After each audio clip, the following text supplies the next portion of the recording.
Yan, oh, natanggal na natin. Improvise na pangkalas. Wow. Morning, good morning. Yan, drill na ganito, bush. At wala kayong pangkalas.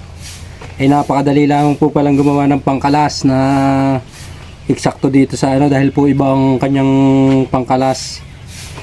Ang ginawa ko po ay detress na pako. Ngayon, pinudpud ko lang po ng konti ang dulo para kasukat niya yung ano, yung kalasan niya. Oh, kita ho ninyo. Subukan po natin kung ating matatanggal. Nakita ko isinukat ko yung pide. At subukan ho natin kung mapipihit. Katagal ko na ako naghahanap ng ano na rin at naputol ang wire sa puwet. Aking kakalasin. Ayan.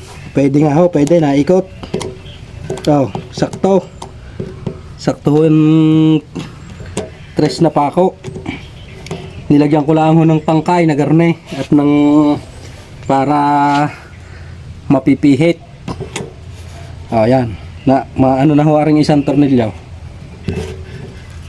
Kailangan lang ho medyo madiin. Yan ho, kita nyo. Alsa na ang tornilyo. Ayos, magagawa ko nung isang araw